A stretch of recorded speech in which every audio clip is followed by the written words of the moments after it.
जो चैनल नफरत की बात करे उनको देखना ही छोड़ दो। हमारे के जी को देखो ना, हमारे न्यूज़ को देखो। ये आपका न्यूज़ नहीं है, ये हमारा न्यूज़ है। रब आपको खूब तरक्की दे। डर ये लगता है कि उनको हमारे से कोई तकलीफ ना पहुंचे। आमने सामने का तो यह हमारे यहाँ तो मसला ये है कि कोई तुम्हारे साथ बुरा करे तुम उसका जवाब भलाई से दो। भाई मुसलमान नमाज पढ़ने जा रहा तो उस पर फूल बरसाए जा रहे हिंदू भाइयों की तरफ से, और जो है ना हिंदू भाई श्रद्धालु वो कांवड़ लेके जा रहे या कहीं भी किसी यात्रा पे जा रहे तो मुसलमान उनके लिए खाने का इंतज़ाम कर रहे। क्या हिंदुस्तान की आज़ादी में मुसलमानों का योगदान नहीं था? आज उन्हीं मुसलमानों को अगर मुसलमान नाम के नाम पर, पहचान के नाम पर परेशान किया जावे। जब हम गुलाम थे जब तो हम सब हिंदुस्तानी थे, और आज मुल्क आज़ाद हो गया तो हमें हिंदू मुसलमान बना दिया। चाहे इकरा हसन की जगह अगर कोई हिंदू बेटी होती तो उसके लिए भी हम यही बात करते। ऐसा आदमी जो है ना, ऐसे आदमी के लिए तो बहुत सख्त सज़ा होनी चाहिए जो आने वाले। इसके बारे में हमने बड़ों से सुना कि ऋषि मुनियों वाला देश है, सीता सावित्री वाला देश है जी? और ये आज जो देश जो है कहाँ जा चुका, ये सिर्फ नफरत की बात।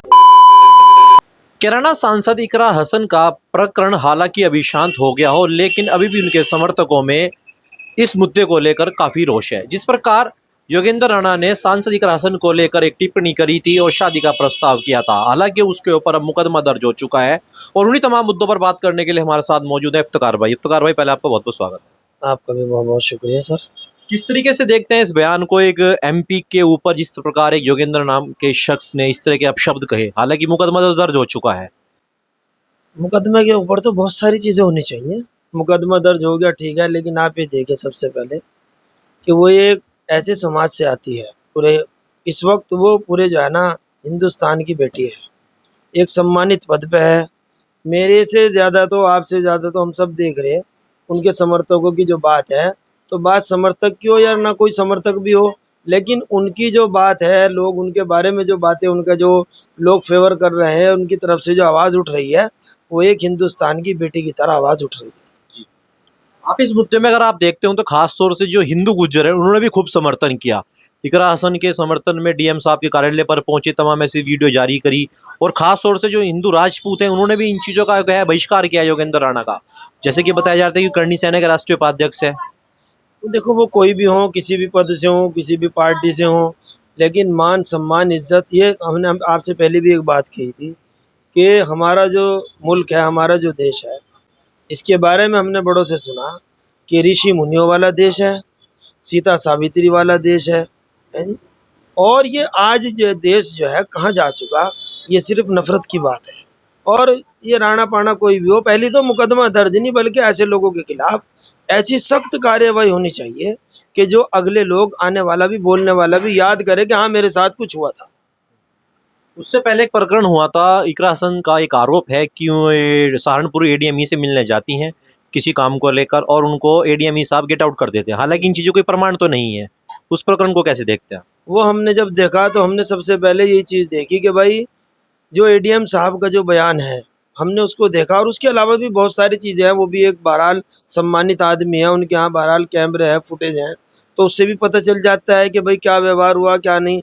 लेकिन एडीएम साहब ने जो बात कही कि भाई मैं यहाँ मौजूद नहीं था, मैं किसी मीटिंग में था और मेरा फ़ोन बंद था, है जी। हालांकि अगर कोई आदमी गलत बात करता है, वो कोई भी हो, तो वो अपनी सफाई, अगर वो उसके अंदर भावनाएं, उसकी आहत नहीं हुई या उसको दुख नहीं पहुंचा, तो वो ये कहता कि नहीं मैंने तो कर लिया, जो आपसे वो कर लो।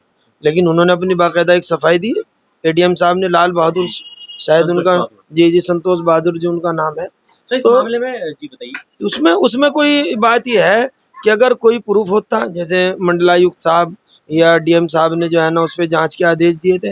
अब बहरहाल उसमें जो भी जांच में आया है या अभी आया होगा उसको तो मैं कह नहीं सकता, लेकिन उससे पहले मैं अब तक जो एक दुखद घटना अहमदाबाद में हुई, मैं आपसे बता नहीं सकता कि मैं अब तक उससे आहत हूँ।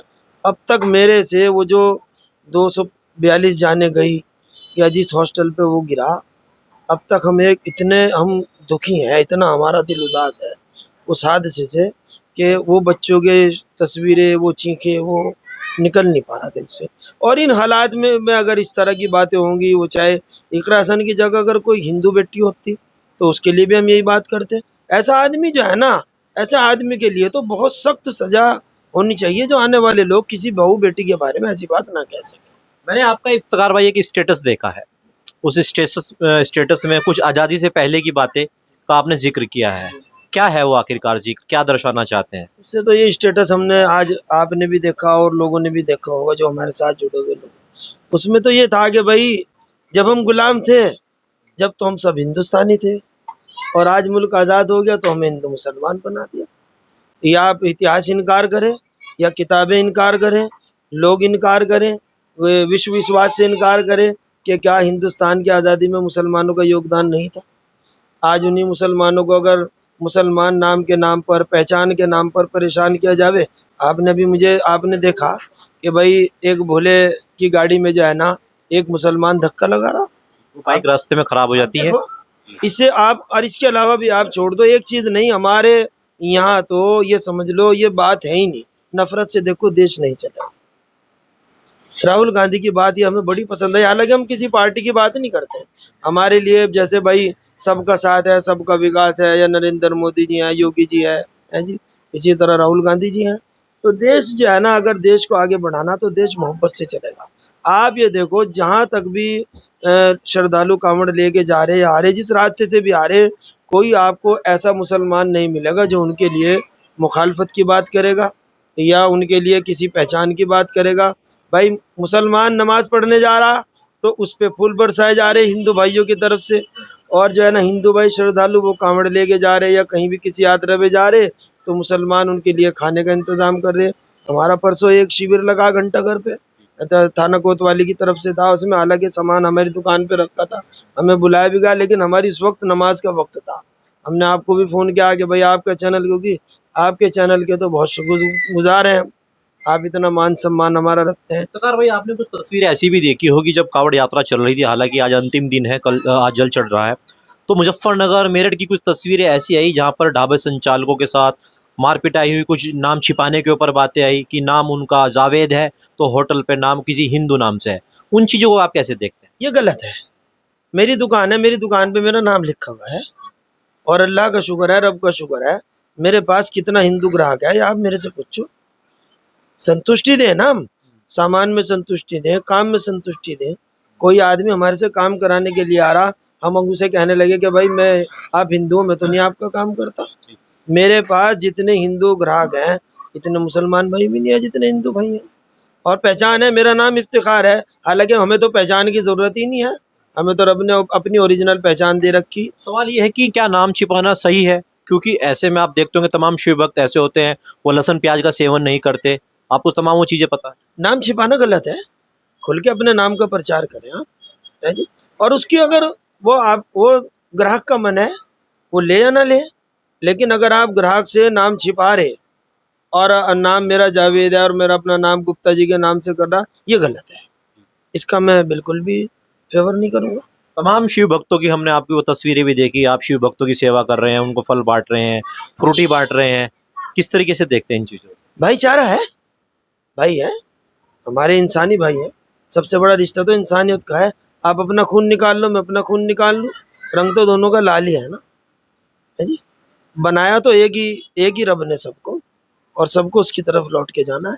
अभी हाल ही में एक शिविर के अंदर कैराना सांसद इकरा हसन पहुंचती है और वो शिव भक्तों को भोजन परोस रही हैं, सेवा कर रही हैं, मगर एक हिंदू रक्षा दल के प्रदेश अध्यक्ष से उन चीज़ों को लेकर सवाल उठा रहे हैं।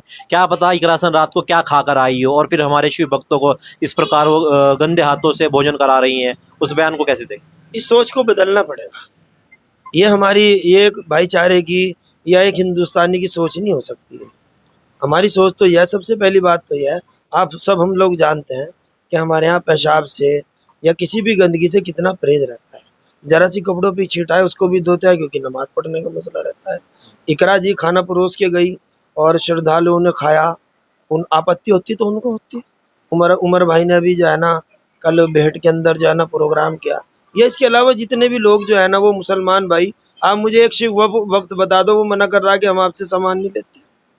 मगर कुछ तस्वीरें जब ऐसी बयान आपने देखा होगा वायरल होती हैं, तोड़फोड़ होती है होटलों पर और तमाम ऐसी घटनाएं होती देखी होंगी आपने, तो उनको देखकर कहीं ना कहीं मन पसीज जाता है। मन पसीजता है, बिल्कुल। आपने देखा अभी हमारा हज जब पूरा होता है, 60 लाख आदमी या 70 लाख आदमी तकरीबन एक साथ जमा होता है। आपने कभी कोई घटना देखी? किसी की गाड़ी तोड़ी हो, किसी की दुकान तोड़ी हो। आप ये बताओ, कोई आदमी अपनी दुकान चला रहा है, आपने ठीक, गलती तो होती है सबसे। माँ बाप औलाद की गलती को नज़रअंदाज करते हैं, बड़े छोटों की गलती को नज़रअंदाज करते हैं, और इसके अलावा अगर हमें नहीं अच्छा लग रहा तो हम ना लें। मान लो किसी ने, कोई जान के नहीं, अब कितना इस दौरान हमने देखा बहुत सारा नुकसान हिंदू भाइयों का हुआ, क्योंकि मुसलमान तो बच के रहता है कि भाई किसी तरह माहौल ख़राब ना हो। अब हमें हमारा जमात का सफ़र होता है, हमने इस दौरान कावड़ के दौरान सफ़र नहीं किया। बस जहाँ तक का हमें सेवा की बात थी, और भाई रब सबकी जाए। जैसे हमारे जिला अधिकारी साहब ने आपको इंटरव्यू दिया, हमने देखा, हमें बड़ी खुशी हुई। एक सम्मानित आदमी है, ज़िले के बड़े जिम्मेदार आदमी है, उनका इंटरव्यू देखा, और यही होना चाहिए कि मैं अपने काम को जिम्मेदारी के साथ पूरा करूँ। अच्छा ठीक बताइए, जब कावड़ यात्रा चलती है क्या आपको घरों से बाहर निकलते हुए डर लगता है कि मैं मुस्लिम हूँ, दाढ़ी है, टोपी है, किसी शिव भक्त से आमना सामना हो गया तो क्या पता दो चार हो जाए? आमना सामना तो होते हुए डर नहीं लगता। डर ये लगता है कि उनको हमारे से कोई तकलीफ ना पहुंचे। आमने सामने का तो यह, हमारे यहाँ तो मसला ये है कि कोई तुम्हारे साथ बुरा करे तुम उसका जवाब भलाई से दो। और आप देख रहे, इन 10 साल के अंदर, 11 साल के अंदर, अभी तबलीग जमात का मामला आपने देखा होगा, कोर्ट में बाइज्जत बरी कर दिया लोगों को। जिन लोगों को कोरोना फैलाने वाले बताया जा रहा था, उन्हीं लोगों के प्लाज्मा से लोग ठीक हुए। आपने देखी ये बात। और किसने अपनी तरफ से, हर आदमी ने पूरा सहयोग दिया। ये सब बातें मैं कहूँ, मैं अभी आपसे क्या कहा था, इतना बड़ा हादसा अहमदाबाद में हुआ, हमारे पूर्व मुख्यमंत्री रूपाणी जी थे, है जी, क्या हाल हुआ, बॉडी का क्या हाल था। हमारा भी तो यही हाल होना, हमें जलना है, मिट्टी में दबना है। हम यहाँ से क्यों किसी से बुराई लेके जाए, किसी को अपनी तरफ से तकलीफ ना पहुँचे। आप भी मेरे भाई हैं और हिंदू भाई हैं, वो भी मेरे भाई हैं, सबके अपने कर्म हैं, जैसे कर्म करोगे ऐसा फल मिलेगा। चलिए आखिरी सवाल पूछना चाहेंगे, जितने भी हमारे के न्यूज़ के दर्शक हैं उनको क्या कुछ मैसेज देना चाहेंगे, क्योंकि आप देखते होंगे आजकल का वो दौर है कि मजहब के नाम पर लड़ाया जाता है, धर्म के नाम पर लड़ाया जाता है, उन दर्शकों को क्या कुछ अपील करना चाहेंगे? मैं तो आपके चैनल के माध्यम से ये अपील करना चाहूँगा कि जो चैनल नफ़रत की बात करे उनको देखना ही छोड़ दो। हमारे के जी को देखो ना, हमारे न्यूज़ को देखो, ये आपका न्यूज़ नहीं है, ये हमारा न्यूज़ है। रब आपको खूब तरक्की दे, आपको खुशियाँ दे, आपके परिवार में और पूरे मुल्क में अमन रहे, सुख शांति रहे, यही हमारी दुआ है। जिम्मेदारान को रब समझ बूझ दे कि वो अपने मुल्क में अमन व अमान की, खूब हमारा मुल्क तरक्की करे, क्योंकि आज़ादी का भी दिन आने वाला 15 अगस्त। लेकिन नफ़रत ना हो, बस दिल बहुत दुखता है इन बातों से। चलिए बहुत बहुत शुक्रिया अपना कीमती समय देने के लिए। तो ये थे वरिष्ठ समाज सेवी इफ्तिखार भाई, जिन्होंने हमारे चैनल के माध्यम से दर्शकों को अपील करी है कि धर्म और मजहब के नाम पर जातियों में ना बांट कर देश में एकता का मैसेज दें और तमाम इस तरह की घटनाओं पर कहीं ना कहीं अंकुश लगाएं।